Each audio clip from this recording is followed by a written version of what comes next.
बिस्मिल्लाहिर्रहमानिर्रहीम। Ministry of defence ने GHQ में सिविलियन एम्प्लॉयज़ के लिए न्यू वैकेंसीज अनाउंस कर दी हैं, वो भी ऑल ओवर दी पाकिस्तान से। आप पाकिस्तान के किसी भी शहर, किसी भी डिस्ट्रिक्ट से हैं तो आप इन वैकेंसीज में इजीली ऑनलाइन अप्लाई कर सकते हैं। अगर टोटल नंबर ऑफ वैकेंसीज की बात की जाए तो 150 plus total number of vacancies की अनाउंसमेंट की गई है। और अगर इन वैकेंसीज की तालीमी काबिलियत की बात की जाए तो अगर आप primary pass, matric pass, intermediate pass या डीए अगर आपके पास 3 साल डिप्लोमा या इसके अलावा अगर आपके पास कोई भी ग्रेजुएशन की डिग्री भी है, देन भी आप इन वैकेंसीज में इजीली ऑनलाइन अप्लाई कर सकते हैं। अब सवाल ये आ रहा है कि इसके लिए कितनी आपकी एज होनी चाहिए, कितनी नंबर ऑफ वैकेंसीज की अनाउंसमेंट की गई है, कौन सी पोजीशन के लिए, कितने % कोटा है, कौन से रीजन का, आपकी प्लेस ऑफ पोस्टिंग कहाँ होगी, कितना सैलरी पैकेज आपको देखने को मिलेगा, एंड मोस्ट इंपॉर्टेंट कि आपने इन वैकेंसीज के लिए सबसे पहले अपना अकाउंट किस तरीके से क्रिएट करना है। इनके पोर्टल पर अकाउंट क्रिएट के बाद आपने अपनी पर्सनल इन्फॉर्मेशन, एजुकेशनल इन्फॉर्मेशन, किस तरीके से आपने कौन कौन से डॉक्यूमेंट्स अपलोड करने होंगे, प्लान आपने किस तरीके से पे करना है, चलान पे करने के बाद आपको फर्दर अपडेट्स क्या देखने को मिलेंगी। तो इन तमाम सवालात के जवाबात इंशाल्लाह आपको आज की इस वीडियो में देखने को मिलेंगे। वीवर्स, अप्लाई के प्रोसेस से पहले मैं आप सबके साथ इनकी ऑफिशियली वेबसाइट के थ्रू कुछ इंपॉर्टेंट चीज़ें लाजमी रीड करके कवर करूंगा, ताकि जब आप लोग अपने ऑनलाइन अप्लाई का प्रोसेस की तरफ जाएं तो आपको इतनी मुश्किलात पेश ना आए। और आपने भी मेक श्योर करना है कि आपने जो ऑनलाइन अप्लाई करना है या ऑफिशियली अपडेट्स हासिल करनी है वो आपने इनकी ऑफिशियली वेबसाइट पर ही आगे हासिल करनी है, जिसका लिंक मैं आपको नीचे इस वीडियो के डिस्क्रिप्शन में प्रोवाइड कर दूंगा, ताकि आप सबको कोई परेशानी ना हो। जीएचक्यू डिपार्टमेंट की जानिब से सिविलियंस के लिए 150 प्लस न्यू वैकेंसीज की अनाउंसमेंट हो चुकी है, वो भी ऑल ओवर दी पाकिस्तान से। मेरे व्यूवर्स अप्लाई कर सकते हैं। सबसे पहले अगर आपको यहाँ पे करंट ओपनिंग्स की बात की जाए, आपको यहाँ पे पोजीशन देखने को मिल जाएगी, वो असिस्टेंट की वैकेंसी है जो कि 15वें स्केल की वैकेंसी है। इसके लिए जो आपकी एज होनी चाहिए वो 18 से लेकर 33 साल के दरमियान होनी चाहिए, जिसमें यहाँ पे इन्होंने हर एक यहाँ पे सीट्स हैं वो कोटा के हिसाब से डिवाइड कर दी हैं। इसकी टोटल 10 सीटें हैं, जिसमें मेरिट पर 1 सीट है, पंजाब की 5, सिंध अर्बन की 1, सिंध रूरल की 2 और केपीके की 1 है। इसके लिए अगर रिक्वायरमेंट की बात की जाए, कम से कम आप ग्रेजुएट होने चाहिए, मतलब अगर आप बीए या बीएससी पास भी हैं तो देन आप अप्लाई कर सकते हैं। और आपकी टाइपिंग स्पीड 20 होनी चाहिए, 1 मिनट के अंदर आपको 20 अल्फाज लाजमी लिखने आने चाहिए, और आपको कंप्यूटर की नॉलेज लाजमी होनी चाहिए। ये नोट की बात की जाए, ये बात की कहानी है, जब आपकी सिलेक्शन हो जाएगी जीएचक्यू डिपार्टमेंट में तो आपका वहाँ पे आईटी का कोर्स होगा 6 हफ्ते का, जो कि आपको पास करना होगा। ये सिलेक्शन के बाद की कहानी है। नंबर सेकंड, आपको यहाँ पे जो वैकेंसी देखने को मिलेगी वो स्टेनोटाइपिस्ट की देखने को मिलेगी, जो कि 14वीं स्केल की वैकेंसी है, जो कि एज 18 से लेकर 30 साल के दरमियान होनी चाहिए, जिसकी टोटल 19 सीटें हैं। यहाँ पे उन्होंने तमाम सीट्स कोटा या सूबे के लिहाज से डिवाइड कर दी गई हैं। तो बराए मेहरबानी अभी आपने देख लेना है कि आप कौन से सूबे के अंदर आ रहे हैं तो उसकी कितनी वैकेंसीज हैं। इसके लिए कम से कम आप इंटरमीडिएट पास होने चाहिए, और आपकी जो टाइपिंग स्पीड है वो 80/40 होनी चाहिए, और आपको कंप्यूटर की नॉलेज भी लाजमी आनी चाहिए।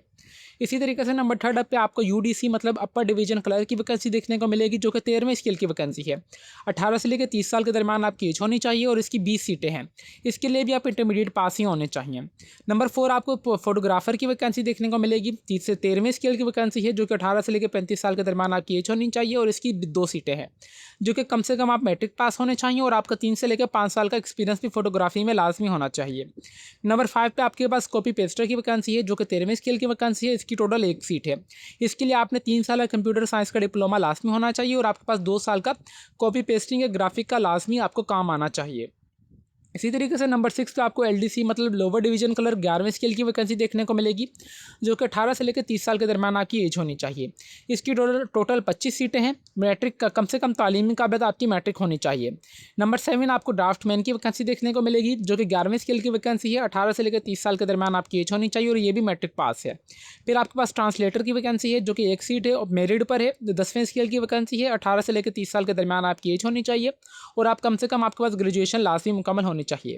नंबर 9 पे आपके पास ऑफसेट मशीन मैन की वैकेंसी देखने को मिलेगी, जो कि 8वें स्केल की वैकेंसी है, 18 से लेकर 30 साल के दरमियान आपकी एज होनी चाहिए, 2 सीटें हैं, और आप कम से कम मैट्रिक पास होने चाहिए। इसी तरीके से आपने देख लेना है कि अभी आपकी क्वालिफिकेशन के हिसाब से कौन सी आपके लिए बेस्ट जॉब है।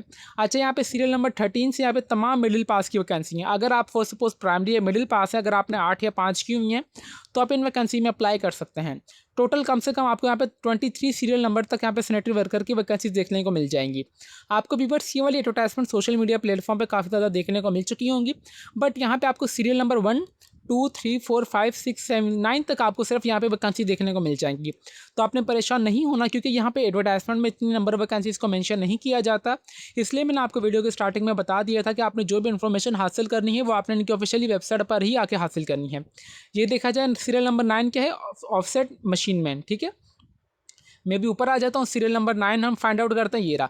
बस इसके बाद यहाँ पे वैकेंसीज आपको बाकायदा आगे एडवर्टाइजमेंट में दिखाई नहीं गई हैं, तो बराए मेहरबानी यहाँ पे आपने अपनी क्वालिफिकेशन के हिसाब से इनके ऑफिशियली पोर्टल पर आके ही तमाम इन्फॉर्मेशन हासिल करनी है। बाकी अगर इन टर्म एंड कंडीशंस आपको लास्ट में पता होनी चाहिए, आपने इन वैकेंसी के लिए जस्ट ऑनलाइन अप्लाई ही करना है, जो कि ऑफिशियली वेबसाइट पर आके, जो कि इंशाल्लाह मैं आपको मुकम्मल अप्लाई का प्रोसेस बताऊंगा कि आपने अपना अकाउंट किस तरीके से क्रिएट करने के बाद पर्सनल इन्फॉर्मेशन, एजुकेशनल इन्फॉर्मेशन और आपने सब उसके बाद चलान अपना किस तरीके से पे करना है, स्टेटस अपना किस तरीके से चेक करना है। बस बराए मेहरबानी आपने वीडियो का कोई भी पार्ट स्किप नहीं करना। यहाँ पे सिर्फ आप एक ही पोस्ट के लिए अप्लाई कर सकते हैं, एक से ज़्यादा पोस्ट के लिए आप अप्लाई नहीं कर सकते। प्लेस ऑफ पोस्टिंग की बात की जाए, आपकी रावलपिंडी और इस्लामाबाद में आपकी प्लेस ऑफ पोस्टिंग की जाएगी। बाकी यहाँ पे उन्होंने बताया गया कि यहाँ पे जो लास्ट डेट है वो यहाँ पे आपको 10 अगस्त 2026 से पहले पहले आपने ऑनलाइन अप्लाई कर लेना है, और आपका जो रिटन टेस्ट होगा वो रावलपिंडी, लाहौर या कराची में होगा। यहाँ पे जो भी यहाँ पे शिफ्टिंग होगी नियर टेस्ट सेंटर्स की आपकी यहाँ पे हो जाएगी।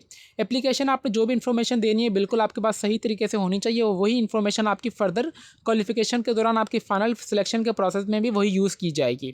अभी हम चलते हैं अप्लाई का प्रोसेस की तरफ कि आपने अप्लाई किस तरीके से करना है। अप्लाई करें सिंपली आपने इनके ऑफिशियली पोर्टल पर आ जाना है, जिसका लिंक मैं आपको नीचे इस वीडियो के डिस्क्रिप्शन में प्रोवाइड कर दूंगा ताकि आप सबको कोई परेशानी ना हो। सबसे पहले आपने इंस्ट्रक्शंस को पढ़ लेना है, जहाँ से आपको आपके चलान का पता चल जाएगा। इन वैकेंसी के लिए जस्ट आपने जो इनकी फ़ी वगैरह पे करनी होगी। अगर आप फॉर सपोज यहाँ पे 6वें से लेकर 10वें स्केल की वैकेंसी के लिए अप्लाई करना है तो उसका 250 रुपये का चलान है। अगर आप 11वें से लेकर 15वें स्केल की वैकेंसी के लिए अप्लाई करें तो उसका 350 रुपये का चलान है। और आपने अपनी जो फ़ी पे करनी है वो ईजी पैसा जैस कैश के ऐप के थ्रू भी कर सकते हैं, और आप चाहें तो बैंक के थ्रू भी फ़ी पे कर सकते हैं, वो आपके ऊपर है। बाकी यहाँ पे उन्होंने बताया गया कि क्या कि रीड गाइडलाइंस वगैरह की अगर बात की जाए तो आपने यहाँ पे तमाम इन्फॉर्मेशन अपनी यहाँ से रीड कर सकते हैं, बट मैं यहाँ पे तमाम चीज़ें ऑलरेडी कवर कर चुका हूँ, तो आपको होपफुली इन चीज़ों की अपनी नीड नहीं है। अच्छा, यहाँ पे उन्होंने बताया गया कि आपका जो आपका इसके लिए रिटन टेस्ट वगैरह होगा उसके लिए आपके पास तमाम आपके डॉक्यूमेंट्स वगैरह और रोल नंबर स्लिप आपकी लास्ट में होनी चाहिए, और इंटरव्यू के लिए भी आपके पास आपके तमाम डॉक्यूमेंट्स वगैरह हों। फिर यहाँ पे आपने आना है, रीड FAQ क्वेश्चंस वगैरह रीड कर लें। व्यू एडवर्टाइजमेंट पर दबाएंगे तो ये वाली वैकेंसी आपके पास ओपन होकर आ जाएगी। ठीक है, आपने इसको अगेन से रीड कर लेना है। डिपॉजिट फी स्लिप आप सिंपली इस पर दबाएंगे तो आपके पास ये वाली इंस्ट्रक्शंस ओपन होकर आ जाएंगी।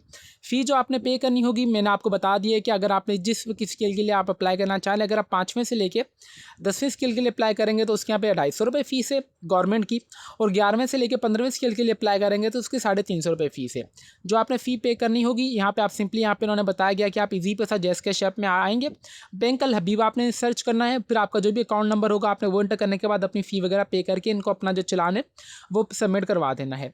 अगर आप बैंक अल हबीब में कैशियर के यहाँ पे जाके भी सबमिट करवा सकते हैं, जो इनकी ऑफिशियल ये स्लिप है, स्लिप आपको ये सिंपली फिलअप करनी होगी, जिसमें आपने डेट वगैरह, ब्रांच नेम आपका जो भी होगा, करेंसी PKR में एंटर करेंगे, अकाउंट नंबर यहाँ पे जो उन्होंने मेंशन किया गया आप वो यहाँ पे अकाउंट नंबर एंटर करेंगे, IBM नंबर एंटर करेंगे, अकाउंट टाइटल में आप अपना मुकम्मल नाम एंटर कर देना है, डिपॉजिटर का आपने CNIC नंबर एंटर करना है। यहाँ पे पर्पज़ आप किस वजह से फ़ी पे कर रहे हैं आपने उस वैकेंसी की, मतलब आपने फॉर सपोज अगर मैं यहाँ पे असिस्टेंट के लिए अप्लाई करना चाह रहा हूँ तो मैं यहाँ पे लिख दूंगा असिस्टेंट की पोस्ट के लिए मैं अप्लाई करना चाह रहा हूँ, अप्लाई फॉर असिस्टेंट पोस्ट। फिर आपने डिपॉजिटर के सिग्नेचर करके सिंपली आपने ये डिपॉजिट स्लिप को जाके बैंक में भी जमा करवा सकते हैं, बट मैं आपको रिकमेंड करूँगा कि आप अपनी जो फ़ी है वो ईजी पैसा जैस कैश के ऐप के थ्रू जाकर आप ईजिली पे कर दें, तो उसमें भी कोई भी परेशानी वाली बात नहीं है। नोट डाउन की बात की जाए तो आपने अप्लाई के दौरान अपनी जो ट्रांजेक्शन ID वगैरह लाजमी मैच करनी है, और आपने जो स्क्रीनशॉट ऑफ पेमेंट है वो लाजमी आपने अपलोड करना है अप्लाई के दौरान। मैं आप सबको कंप्लीट इन्फॉर्मेशन इसलिए डिटेल में बता रहा हूँ ताकि व्यूवर्स आप सबसे कोई गलती ना हो। फिर आपने अप्लाई ऑनलाइन वाले पे आएंगे तो व्यूवर्स आपके पास इस टाइप का जो आपका ऑफिशियली एप्लीकेशन फॉर्म स्टार्ट हो जाएगा। यहाँ पे इन्होंने अगेन बताया गया कि यहाँ पे आपका जो भी होगा domicile local Rawalpindi Islamabad district वाली यहाँ पे जो है लोकल रेजिडेंस वाले ही अप्लाई वगैरह कर सकते हैं, मतलब आपका टेस्ट सेंटर्स वगैरह होंगे। फिर यहाँ पे आप आ रहे हैं कि आप एक से ज़्यादा पोस्ट के लिए अप्लाई नहीं कर सकते, हदायत वगैरह आपने रीड कर लेनी, फिर आपने स्टार्ट पर दबा देना है। स्टार्ट पर दबाने के बाद आपके पास यहाँ पे 5 सेक्शंस में उनका एप्लीकेशन फॉर्म ओपन होकर आ जाएगा। सबसे पहले आपका जो भी CNIC नंबर होगा आप वो एंटर करेंगे, आपका डोमिसाइल कौन से सूबे का है आपने वो एंटर करना है। फिर यहाँ पे आप उसके बाद तमाम आपको यहाँ पे जो है डिस्ट्रिक्ट्स की लिस्ट आ जाएगी। मैं यहाँ पे पंजाब करता हूँ डेमो के तौर पर, फिर आपने मैं गुजरावाला कर लेता हूँ। जेंडर मेल फीमेल जो भी हैं आप वो एंटर करेंगे, आपका जो मज़हब है आपने वो एंटर करना है, फिर आप माजूर कोटा में आ रहे हैं या नहीं आ रहे हैं आपने सिंपली वो एंटर कर देना है। ठीक है व्यूवर्स, अगर आप डिसेबल कोटा में आ रहे हैं तो ठीक है, अगर आप नहीं आ रहे तो आपने इसे छोड़ देना है। फिर आपका जो भी वेरिफिकेशन कोड होगा आपने यहाँ पे वो एंटर करने के बाद अपने जो एप्लीकेशन फॉर्म को नेक्स्ट करके आगे आपका जो फर्दर इन्फॉर्मेशन ओपन होकर आ जाएगी, जो कि अभी मैं आपको दिखा देता हूँ।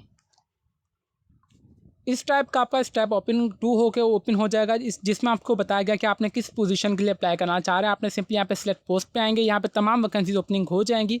अभी वो आपके ऊपर है कि आपने किस वैकेंसी के लिए अप्लाई करना चाह रहे हैं। मैं यहाँ पे असिस्टेंट पर दबा देता हूँ। असिस्टेंट पर दबाने के बाद यहाँ पे आपकी जो भी डेट ऑफ बर्थ होगी आपने सिंपली वो यहाँ पे एंटर कर देनी है अपने सीएनआईसी के मुताबिक। ठीक है, मैं यहाँ पे ये एंटर कर देता हूँ डेमो के तौर पर, ताकि आप सबको मैं दिखा सकूँ इस टाइप का।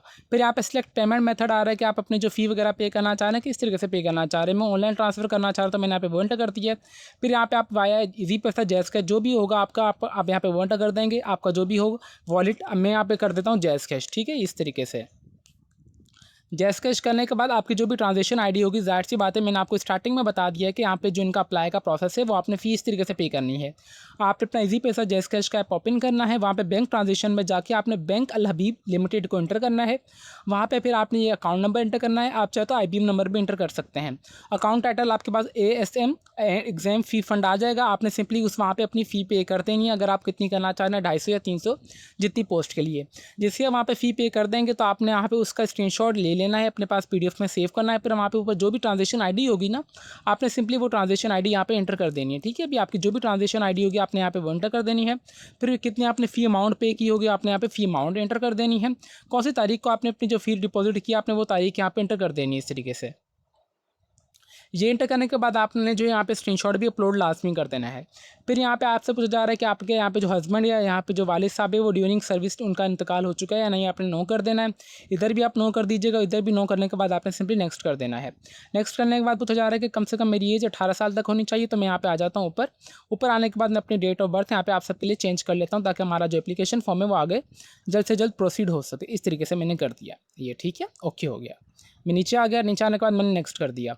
नेक्स्ट करने के बाद मेरे पास स्टेप 3 ओपन हो चुका है, जिसमें सबसे पहले मुझे यहाँ पे अपनी जो तस्वीर अपलोड करनी होगी, जिसका साइज़ 300 KB तक ही होना चाहिए। फिर आपका जो भी मुकम्मल नाम हो आप वो एंटर कीजिएगा, अपने वालिद साहब का नाम एंटर करना है, फिर अपने घर का मुकम्मल एड्रेस आपने एंटर करना है। फिर मोबाइल बराए मेहरबानी आपने जो मोबाइल नंबर यहाँ पे एंटर करना है वो आपके सीएनआईसी के ऊपर ही रजिस्टर्ड और हो सके उसके ऊपर आपका व्हाट्सअप भी बना हुआ हो। आपने मोबाइल नंबर एंटर करने के बाद अपने यहाँ पे जो अल्टरनेट मोबाइल नंबर देना है, अपना ईमेल एड्रेस देना है। फिर आप एग्जामिनेशन सेंटर, आप कौन सा एग्जामिनेशन सेंटर सेलेक्ट करना चाह रहे हैं आपने यहाँ पे वो एंटर करके सिंपली नेक्स्ट कर देना है, जो कि अभी मैं आप सबको आगे जो एप्लीकेशन फॉर्म है वो ओपन होकर दिखा देता हूँ। इस तरीके से व्यूअर्स आप स्टेप 4 पे आ जाएंगे, जो कि आपकी एजुकेशनल डिटेल होगी। यहाँ पे इन्होंने बताया गया कि यहाँ पे जिस पोस्ट के लिए मैं अप्लाई करना चाह रहा हूँ कम से कम मेरी ग्रेजुएशन होनी चाहिए, टाइपिंग स्पीड मेरी इतनी होनी चाहिए, कंप्यूटर की नॉलेज मुझे लास्ट में आनी चाहिए। सबसे पहले आप आएंगे मैट्रिक के ऊपर। मैट्रिक की आपने इन्फॉर्मेशन डालनी है, मैट्रिक आपने किस में की है, कौन से मेजर सब्जेक्ट से आपने वो एंटर करना है, कितने नंबर आए आपके, कितने नंबरों में से क्या ग्रेड बनाया और आपने कौन से बोर्ड से की है। इसी तरीके से आप इंटरमीडिएट पे आएंगे, इंटरमीडिएट आपने किस में की है आप वो एंटर करेंगे। आपने यहाँ पे जिसमें भी की है साइंस वगैरह में आप वो एंटर कर देंगे। इस तरीके से आपने पास प्री इंजीनियरिंग या प्री मेडिकल आ जाएगा। कितने नंबर है आपके, कितने नंबरों में से क्या ग्रेड बनाया आपका और आपने कौन से बोर्ड से किया आपने वो एंटर करनी है। फिर आपने जो भी बैचलर्स वगैरह की होगी आपने वो एंटर कर देंगे। अगर आपने BA BSc जो भी 2 साल या 4 साल डिग्री वगैरह की होगी आपने यहाँ पे वो एंटर कर देनी है। 4 साल आपने जो की है आप वो एंटर कर देंगे। यहाँ पे जो भी है तमाम यहाँ पे डिग्रीज के नाम आ जाएंगे। कितनी आपकी CGPA आई है टोटल में से, कौन क्या ग्रेड बनाया आपका और आपने कौन सी यूनिवर्सिटी से मुकम्मल की है अपनी डिग्री आपने यहाँ पे, और उसका नाम मुकम्मल यहाँ पे एंटर कर देना है। यहाँ पे इनसे पूछा जा रहा है कि आप इस क्राइटेरिया पे पूरा उतर पा रहे हैं या नहीं उतर पा रहे हैं। मैं सिंपली इस पर येस कर देता हूँ। फिर मैंने सिंपली नेक्स्ट किया तो मेरे पास ये वाली इन्फॉर्मेशन मेरी सेव होकर आ जाएगी। इस तरीके से मैं यहाँ पे ऑब्टेन मार्क्स यहाँ पे लिख देता हूँ 900, नीचे भी लिख देता हूँ 900, ताकि हमारा जो एप्लीकेशन फॉर्म है वो आगे प्रोसीड जल्द से जल्द हो सके। मैं यहाँ पे लिख देता हूँ 1200। टोटल कितने नंबर थे मैं यहाँ पे लिख देता हूँ 1000। इसे भी कर देते हैं हम 1000 और इसे हम कर देते हैं तकरीबन 1500 इस तरीके से। ग्रेड A आ जाता है हमारे पास, नीचे भी मैं A लिख देता हूँ। इस तरीके से आपने ये जो कर लेना है। अब BISC में लिख देता हूँ कोई भी यहाँ पे इस तरीके से BISC, ताकि हमारा जो एप्लीकेशन फॉर्म है वो आगे प्रोसीड जल्द से जल्द हो सके। सिंपली नेक्स्ट किया तो नेक्स्ट करने के बाद मेरे पास जो आगे एप्लीकेशन फॉर्म है वो प्रोसीड हो चुका है। यहाँ पे पूछा जा रहा है कि अगर आपके पास कोई भी एक्सपीरियंस वगैरह है तो ठीक है, अगर नहीं है तो आप इसे छोड़ भी सकते हैं। मैंने सिंपली नेक्स्ट कर दिया। नेक्स्ट करने के बाद मेरे पास तमाम इन्फॉर्मेशन मेरी आ जाएगी। इस तरीके से मैं सिंपली सबमिट पर दबाऊंगा तो मेरा व्यूअर्स एप्लीकेशन फॉर्म है वो सबमिट होकर आ जाएगा। इस तरीके से मेरा ये एप्लीकेशन फॉर्म सबमिट हो चुका है। यहाँ पे आपने your application is submitted successfully, ठीक है। और यहाँ पे मेरा रोल नंबर आ चुका है। तो बराए मेहरबानी आपने इस रोल नंबर को अपने पास कॉपी में या मोबाइल में अपनी क्लास में ले लेनी है, क्योंकि एक मरतबा आपने इसे रिफ़्रेश कर दिया तो आपको दोबारा आपका रोल नंबर नहीं मिलेगा। बराए मेहरबानी में काफ़ी ज़्यादा कैंडिडेट्स प्रीवियस जो जॉब्स अनाउंस की गई थी जीएचक्यू के लिए, उसमें भी कैंडिडेट्स ने यही गलती की है कि उन्होंने अपना रोल नंबर सँभाल के नहीं रखा। इस रोल नंबर का आपको ये फ़ायदा होगा, सिंपली आप इस रोल नंबर को कॉपी करेंगे ना, आप ऑफिशियली पोर्टल पर आएँगे, तो चेक स्टेटस में आएँगे ना, जिससे आप चाहें तो यहाँ से अपना स्टेटस चेक कर सकते हैं। एंटर योर रोल नंबर, आपका जो रोल नंबर होगा आप यहाँ पे वो एंटर करेंगे ना, तो आपका यहाँ पे रोल नंबर एंटर करेंगे, आपका सीनियरिटी वेरिफिकेशन कोड एंटर करेंगे, तो आपको पता चल सकेगा कि आपका एप्लीकेशन फॉर्म कौन से मरहले पे भी पहुँचा है। तो बराए मेहरबानी आपने अपना रोल नंबर संभाल के रखना है। फिर आपने यहाँ पे अगर आपका रोल नंबर आपसे मिस हो चुका है तो आपने सिंपली जिस पोस्ट के लिए आपने अप्लाई किया आप वो एंटर करेंगे, अपना सीनियरिटी नंबर एंटर करेंगे, डेट ऑफ बर्थ, नीचे कैप्चा एंटर करने के बाद आपको अगेन से आपको रोल नंबर इशू कर दिया जाएगा, वही जो आपसे मिस हो चुका है। बट मैं आपको रिकमेंड करूँगा कि आपने इस रिस्क में नहीं जाना, आपने अपना रोल नंबर अपने पास संभाल कर रख लेना है। व्यूअर्स, उम्मीद करते हैं कि आपकी जितनी भी क्यूरीज थी I will try my best कि हमने तमाम कवर करने की कोशिश की होंगी। इसके अलावा अगर आपकी कोई भी क्यूरी वगैरह हो तो बराए मेहरबानी आप हमारे यूट्यूब का कमेंट सेक्शन लाजमी यूज़ कीजिएगा। मुझसे जितना हो सका मैं आपके तमाम सवालात का जवाब देता रहूँगा with the passage of time. Viewers, आपको मैंने बैंक चालान पे करने का तरीका भी बता दिया है, अकाउंट किस तरीके से आपने क्रिएट करना है वो भी मैंने बता दिया, किस तरीके से आपने पर्सनल इन्फॉर्मेशन, एजुकेशनल इन्फॉर्मेशन और कौन कौन से यहाँ पे डॉक्यूमेंट्स अपलोड का तो ऑप्शन ही नहीं, तो आपने परेशान नहीं होना, बट आपके पास आपके तमाम एजुकेशनल डॉक्यूमेंट्स वगैरह लाजमी होने चाहिए। आपका यहाँ पे जो स्टेटस आपका अपडेट हो जाएगा तकरीबन 12, 24 से 72 घंटों के अंदर या 48 आवर्स के बाद आप अपना यहाँ पे स्टेटस वगैरह है वो भी चेक कर सकते हैं। वीडियो एंड करने से पहले यहाँ पे छोटी सी अनाउंसमेंट मैं ये करना चाहूँगा कि व्यूवर्स, अगर आपसे ऑनलाइन अप्लाई हो रहा है तो वेल एंड गुड है। अगर आपसे ऑनलाइन अप्लाई नहीं हो रहा तो आप हमसे भी ऑनलाइन अप्लाई करवा सकते हैं, जो कि हमारा ऑफिशियली फेसबुक पेज है लेट्स लर्न विद ओमली के नाम से। आप हमें यहाँ पे मैसेज कर दीजिएगा, इंशाल्लाह हम आपको ऑनलाइन अप्लाई कर देंगे बिल्कुल मुनासिब से चार्जेस में। तो व्यूवर्स, अभी तक भी अगर आप हमारे चैनल पर नए हैं तो चैनल को लाजमी सब्सक्राइब कर लीजिए और बेल आइकन को दबा दें ताकि हमारी हर आने वाली इन्फॉर्मेटिव वीडियो का नोटिफिकेशन आप तक ईजिली पहुँच सके। तो फिर मिलते हैं नेक्स्ट वीडियो में, तब तक के लिए अपनी दुआओं में हमें बहुत ज़्यादा याद रखें। अल्लाह हाफिज़।